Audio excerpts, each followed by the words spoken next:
I moved to the North Shore 10 years ago, and a month after I came to Covington, my son died of AIDS, and Hospice of St. Tammany came in to help me. As a physician, I thought I could handle situations very well, and my wife and I were actually exhausted emotionally and physically caring for John. And after Hospice of St. Tammany came in and helped me, I realized that they offered so much support, compassion, and caring, and were so professional that I wanted to volunteer to work with them. One of the aspects of living is the aspect of dying. And in living we have doubts and problems and uncertainties, the same way with death. We do not have any written guidelines about death and dying. It's simply a process that each of us has to go through. They're not happy issues, but they are all a part of the life process. And they don't have to be feared, and they don't have to have as a negative overtone as we might think of it before this time comes in our lives. A loved one dying is very difficult for anyone, but when hospice is involved, it's a little bit different. It's usually a long-term illness, and it just gives us the opportunity to make it a little bit easier for the patients that we work with. The hospice team consists of physicians, nurses, medical social workers, certified nursing assistants, our chaplains, physical therapists, and volunteers. They all participate together in providing the patient and their family with the care that they need at the end of life. Hospice of St. Tammany comes to a patient when the family and the doctors and the patient have decided that they're at a point where they can no longer benefit from curative or aggressive treatment of a disease process, but rather know that they need some help with some symptom management. And the way that we do that is in a team approach.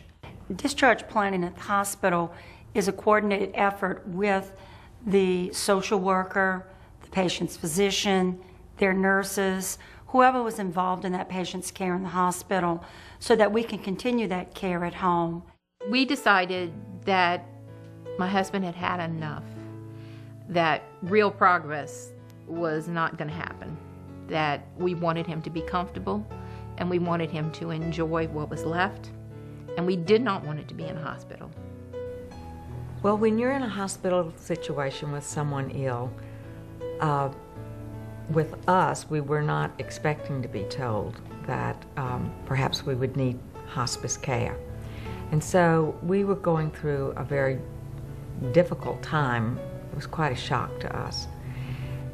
And you have many feelings that are going through your mind at the time. It's a little scary. And the hospice volunteers came in and they just took over, and they made you feel that they were going to take care of you. They kind of put their arm around you and say, it's going to be okay, and we'll help you walk through this journey that you're going to start now. Our volunteers have a wonderful bond with the patient and with the patient's families. After a visit or two, they're almost like a part of the family. Shortly after a patient is admitted to the hospice services, the social worker contacts the family and makes an appointment to come out for a visit. I have the opportunity to meet not only the patient, but the other family members who are in the home and who are providing support to the patient. Initially, when we begin to talk about the dying process with families and patients, I try to assess what they know and what they're comfortable with talking about or not talking about. And as the patient progresses through the process of dying, then we can address different issues that come up and maybe dispel any myths that they may have about what hospice does. Diane knew that she was loved and that her family was here for her. And I'm sure she knew that hospice was here, helping her and taking care of her. You can't worry about the time, you can't worry about a clock and how many patients you're seeing, because that's not what it's all about. I tell patients, we're going to try and help you achieve all that you can achieve to be comfortable and do what you want to do until you can't do, no longer do it anymore.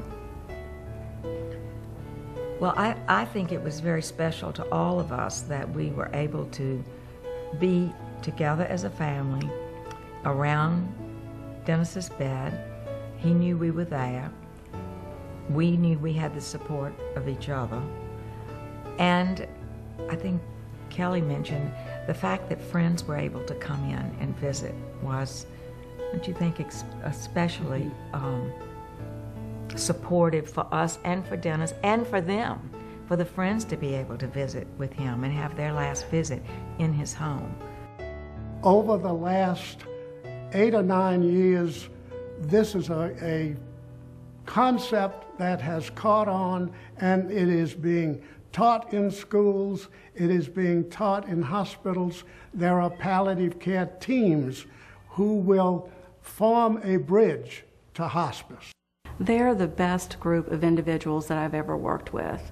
They are highly skilled, qualified, nurses, physicians, the whole team. They work directly with the patients and their families so that the families and patients can come together at such a difficult time.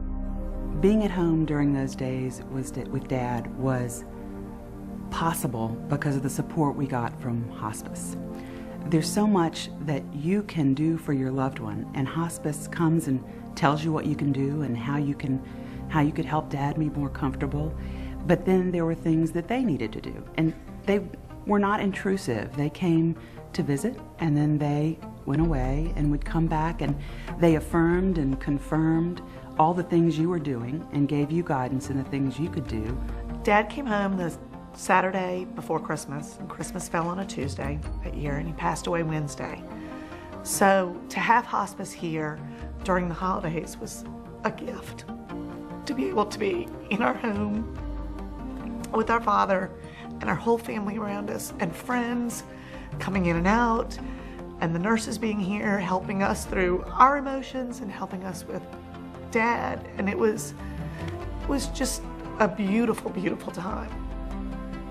I mean, it was a sad time, but we knew in our hearts that it was the right way to do it. And I'm just sorry that I didn't do it sooner with hospice, because it would have saved him a lot of, I can't say pain, because I don't think he was ever really in pain, but discomfort and misery about being in a hospital when he could be at home with his family and his grandchildren coming in, I want to thank each and every one of them.